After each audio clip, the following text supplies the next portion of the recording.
acute uneasiness. Sidestepping the dissolving turrets and towers with their seaweed flags, I thought I saw in those shapes the futility of all human efforts, and by substituting human for my, I was able almost entirely to sidestep as well the uncomfortable topic of my own futile efforts. There had been no place for me at the family house, so I had taken a room at the motel. I spent the nights on my own, taking long forced marches up and down the streets, and sitting on my bed with a book or the local paper and a styrofoam container of fried mullet, maligning the future that refused to coalesce warm and graspable before me.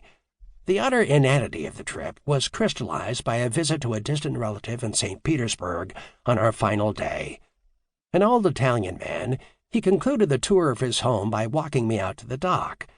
The bay stretched out before us, and a large blue heron cocked its head at our approach. "She comes every day," he said. "It's my mother's spirit." He reached out a hand. The bird turned one eye on the empty palm, spread its wings with disdain, and flew off across the water. He shrugged. "Usually I bring capicola."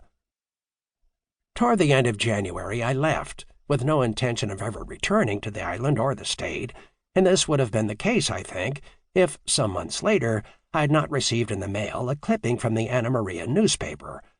A grainy color photograph showed a few palms outlined against a mass of fire. Sent by my mother, it was a story about the burning of the motel where I had been a guest. The evening of the fire had been unusually cold, according to the article.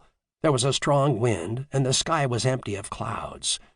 As the sun began to drop into the Gulf, the water turned bronze, and a woman driving home didn't understand at first how the sun could be reflected so brightly in the windows of the motel.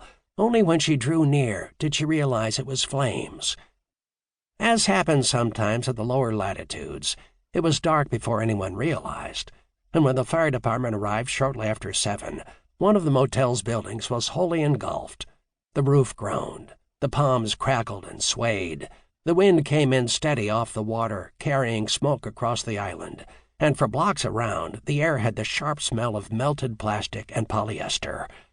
Their gear clanking, a few firefighters walked the perimeter to assess the situation, while the rest began the work of unfurling the heavy hoses and loosening the hydrants' caps. A crowd had already begun to form, couples out for a sunset stroll, retirees on their way home from an early dinner, children on bicycles and scooters with nothing better to do. Soon a car from the sheriff's office arrived, and a thin deputy began asking the onlookers for their own safety to step back, please, and allow the crew to do its work. The rumor of arson always attends a fire, and this was no exception.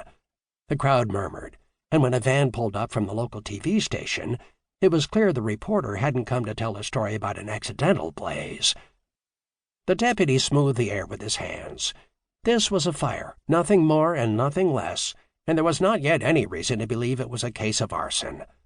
But, he said, you had to admit it was suspicious, considering the circumstances.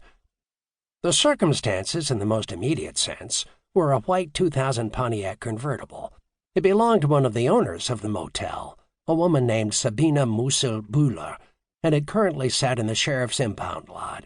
It was not a particularly nice car, but it contained a good deal of blood, and this, combined with the fact that the woman had been missing for nearly 2 weeks, gave a certain amount of credence to the more macabre fantasies of the crowd. As the fire department began sending sprays of water onto the building's roof, an elderly woman still dressed in her pajamas declared that she was frightened and was leaving the island this instant, and for a long while after she continued to make this declaration to anyone in earshot. It was hard not to stay around and skim the gossip. Who had set the fire, after all, and more importantly, why? For a time the onlookers pursued these questions, picking up the various theories, turning them this way and that, and putting them back down again. But it was a cold night for Florida, and windy, and getting late, and there are limits to what reasonable people can be expected to ask themselves after dark. A little past 8, the fire chief declared the blaze under control, and the people, in ones and twos, began picking out paths home along the puddled road. A whole town runs to be present at a fire, as Hazlitt notes, but the spectator hardly exults to see it extinguished. 2.